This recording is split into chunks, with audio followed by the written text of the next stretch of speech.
પરમાત્મા અદ્ભુત સંવાદ માની જોડે કરે છે. જીવની ગતિની વાત કરી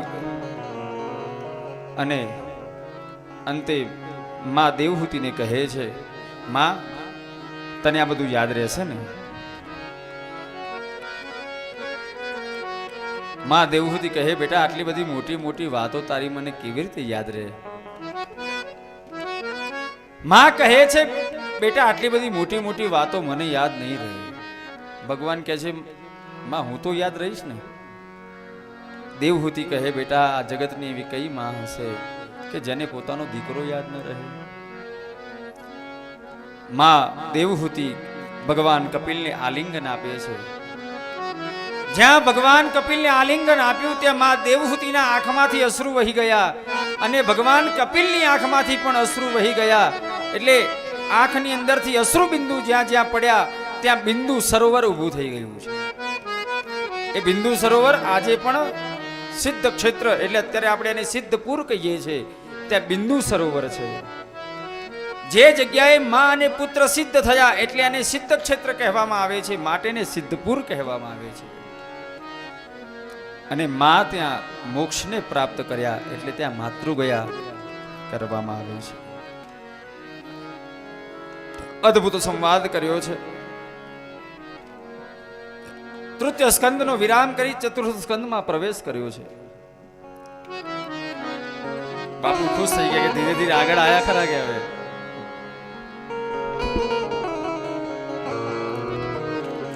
ચતુર્થ સ્કંદની અંદર દિવ્ય સ્વયંભૂ મનુની જે દીકરીઓ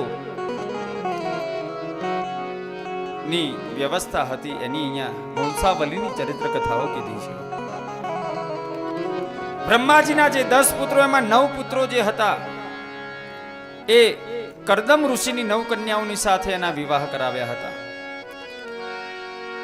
દેવહૂતિની જે 9 કન્યાઓ હતી એનું એકનું નામ હતું કલા, એકનું નામ હતું અનસૂયા, એકનું નામ હતું શ્રદ્ધા, એકનું નામ હતું હવિર્ભુ, એકનું નામ હતું ગતિ, એકનું નામ હતું ક્રિયા, એકનું નામ હતું અરુંધતી, એકનું નામ હતું ચિત્તી અને એકનું નામ હતું ખ્યાતિ.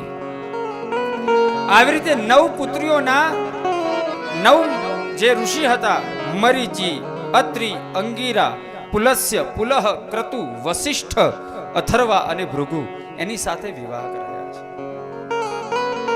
મરીચી અને કલા દ્વારા કશ્યપ અને પૂર્ણિમા થયા છે. કોણ થયા? કશ્યપ અને પૂર્ણિમા. અત્રિ અને અનસૂયા દ્વારા દત્તાત્રેય થયા, એ પોતે વિષ્ણુનો અવતાર. ચંદ્ર તે બ્રહ્મા અને દુર્વાસા તે શંકર થયા છે. આ ત્રણેયના અવતારો અત્રિ અનસૂયા દ્વારા થયા છે. અંગીરા અને શ્રદ્ધા દ્વારા 4 કન્યાઓ થઈ. બૃહસ્પતિ અને ઉતથ્યજી આમના જન્મ થયા છે. પુલસ્ય અને હવિર્ભુ દ્વારા અગત્ય અને વિશ્રવા એમ 2 દીકરાઓનો જન્મ થયો છે. પુલહ અને ગતિ દ્વારા કર્મશ્રેષ્ઠ અને વરિયાન સહવિષ્ણુ એનો જન્મ થયો છે. ક્રતુ અને ક્રિયા દ્વારા 60,000 ઋષિઓનો જન્મ થયો છે. કેટલા હજાર? 60,000 ઋષિઓ. વસિષ્ઠ અને અરુંધતી દ્વારા સપ્ત બ્રહ્મર્ષિ, ચિત્રકેતુ વગેરે સપ્ત બ્રહ્મર્ષિનો જન્મ થયો છે. અથર્વા અને ચિત્તી દ્વારા દધીચી ઋષિનો જન્મ થયો છે. ભૃગુ અને ખ્યાતિ દ્વારા ધાતા, વિધાતા અને એક શ્રી એમ પુત્રીઓનો જન્મ થયો છે. આવી રીતે એમનો જન્મ થયો.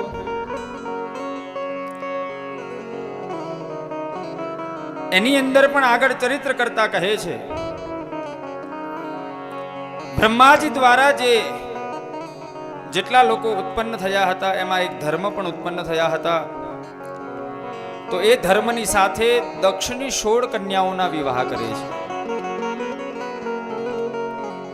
ધર્મની સાથે ધર્મની 13 કન્યાઓ અને બીજી જે દક્ષની 16 કન્યાઓ હતી, એમાં 16 કન્યાઓમાંથી એક સતી એ શિવની સાથે પરણાવવામાં આવે છે.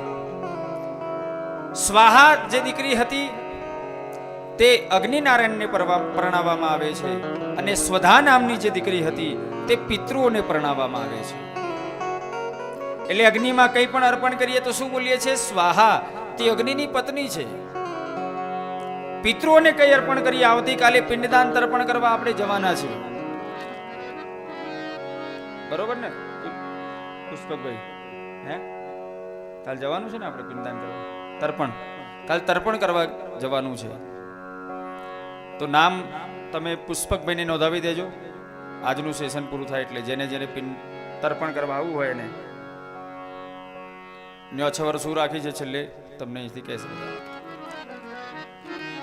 પિતૃઓને કઈ અર્પણ કરવાનું હોય તો એ બોલવામાં આવે છે સ્વધા, કારણ કે તે પિતૃઓની પત્ની છે. અને એક સતી તે શિવને પરણાવવામાં આવી છે. બીજી તે 13 પત્નીઓ રહી, 13 કન્યાઓ જે રહી તે 13 ધર્મને પરણાવવામાં આવી. એની અંદર પહેલી પત્નીનું નામ છે શ્રદ્ધા. શું નામ છે? શ્રદ્ધા. અને શ્રદ્ધાના દીકરાનું નામ છે શુભ. શું નામ છે? શ્રદ્ધા રાખો ને તો જ શુભ થાય, વગર શ્રદ્ધાએ કશું શુભ થાય?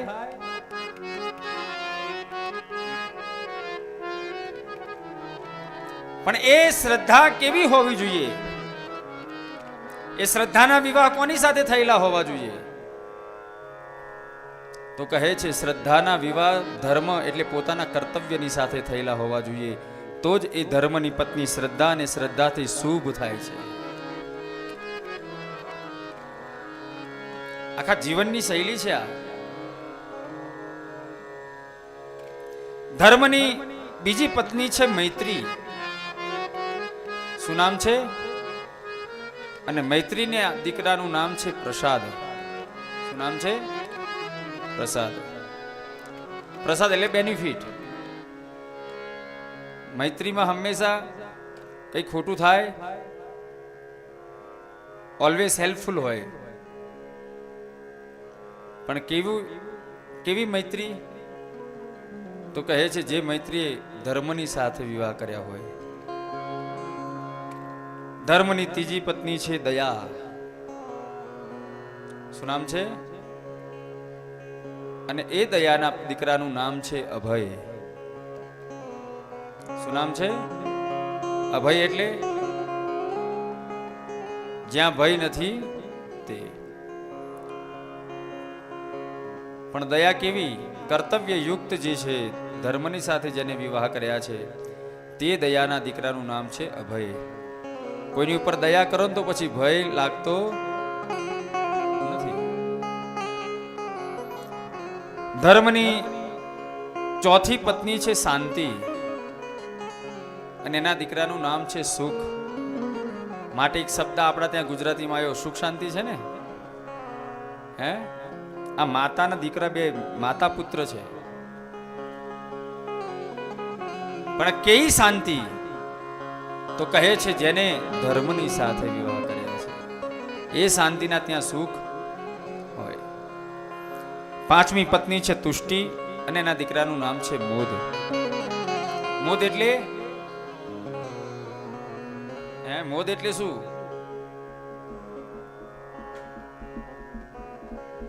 બોલો, મોદ એટલે? મોદક ખબર છે? મોદક તો મોદ એટલે ખબર નથી? લાડવા ખબર યાર, બોલો.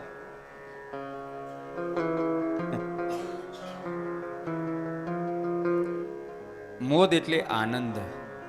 ભગવાન હાથ ગણમાં શું રાખે છે? શું રાખે છે? ગણપતિના હાથમાં શું છે? એ લાડુ છે ને, લાડુ મોદક છે. અને મોદ એટલે આનંદ થાય. એ ભગવાન કે છે હું આનંદ પ્રિય છું, હાથમાં લાડવા રાખીને બતાવે છે આપણને. પણ પેલા આપણને લાડવા જ દેખાય છે, બીજું કશું દેખાતી, લાડવા જ દેખાય ત્યાં આપણને. બોલો કૃષ્ણ કનૈયા. આપણા ત્યાં ગુઢ અર્થ જે એનો ભાવ છે તો જતો જ રહ્યો છે, લાડવા જ રહી ગયા છે ખાલી. મોદ એટલે આનંદ. ધર્મની છઠ્ઠી પત્ની છે પુષ્ટિ અને એના દીકરાનું નામ છે અહંકાર. અહંકાર પણ ખોટો નથી, કારણ કે આ સૃષ્ટિ પણ અહંકારથી ઉત્પન્ન થયેલી છે. સાતમી પત્ની છે ક્રિયા, એના દીકરાનું નામ છે ઓગ. આઠમી પત્ની ઉન્નતિ, એના દીકરાનું નામ છે દર્પ.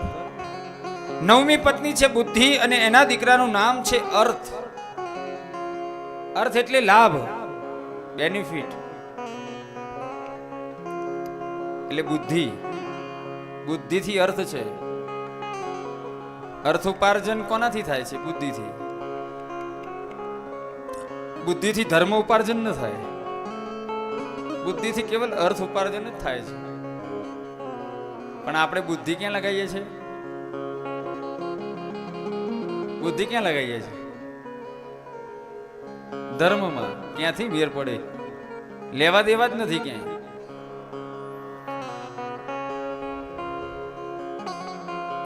દસમી પત્ની છે મેધા અને એના દીકરાનું નામ છે સ્મૃતિ. 11મી પત્ની છે તિતિક્ષા, સહનશીલતા અને એના દીકરાનું નામ છે ક્ષેમ. 12મી પત્ની છે રી, એનો પર્યાયવાચી શબ્દ છે લજ્જા અને એના દીકરાનું નામ છે પ્રશ્રય અને પ્રશ્રયનો પર્યાયવાચી શબ્દ છે વિનય.